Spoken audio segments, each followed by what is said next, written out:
Hey my beautiful people, welcome to mamma's মো। আজকে আমি শীতের প্রথম এবং লাস্ট বলতে পারো এবছরের সেই বিয়েবাড়িতে চলে গিয়েছিলাম। স্কুল কলিগসের ননদের বিয়ে ছিল, সেখানে চলে গিয়েছিলাম। ভাগ্যিস একখানা নেমন্তন্ন পেয়েছিলাম। তারপরে গিয়ে নিয়েই সবার সাথে দেখা করে প্রথমে খেয়ে নিলাম ভেজ পকোড়া, সাথে তারপরে খেয়ে নিলাম আমি ফুচকা। কফিও ছিল, সেটা আমি খাইনি। এইদিকে দেখতেই পাচ্ছ আমি ফুচকা খাচ্ছি আর পাশের জন নিয়ে নিচ্ছে ফুচকাটা সাথে।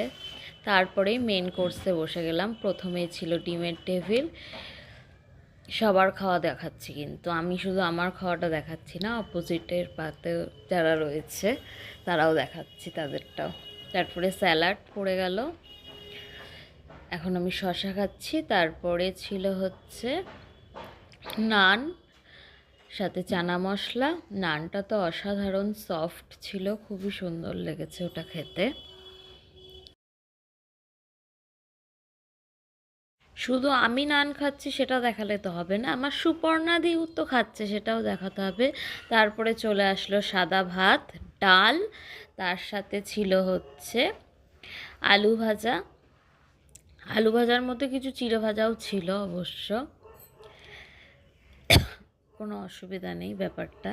তারপরে ডাল আর আলু ভাজা, সাথে চিড়ে ভাজা, সাথে বাদাম ভাজা, সব কটা মিলিয়ে তারপরে একটু লেবু চিপে নিলাম, যেটা ডালের সাথে লেবুটা তো অসাধারণ লাগে।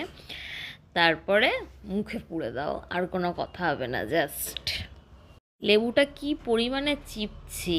কথায় আছে না, বেশি লেবু চিপলে তিতো হয়ে যায়, আমারটাও মনে হচ্ছে এত চেপা চিপছি তিতোই হয়ে যাবে শেষমেশ। তারপরেই চলে আসলো দই কাতলা, সেটা দিয়েও আমি ডাল দিয়ে ভাতটা মেখে রেখেছিলাম। তারপরে আমি দই কাতলা দিয়ে খাবো। মাছ, ভাত, ডাল, যেটা আমার খুব ফেভারিট একেবারে। তারপরেই চলে আসলো ফ্রাইড রাইস আর সাথে চিকেন কষা। উফ, ফ্রাইড রাইস আর চিকেন কষা তো আমি তোমাদেরকে আগেই জানিয়েছি যে আমার ওটা খুবই ভালো লাগে, আর নতুন কিছু নয়। ফ্রাইড রাইসের সাথে মাংস মানে আমার অসাধারণ লাগে, সেটা যার খুশি মাংস দিয়ে দাও না কেন তুমি, অসাধারণ লাগে। আর তারপরেই চলে আসলো আমাদের চাটনি আর পাঁপড়। তারপরে এই সন্দেশটা, নলেন গুড়ের মিষ্টিটা ছিল, যেটা আমি নিই।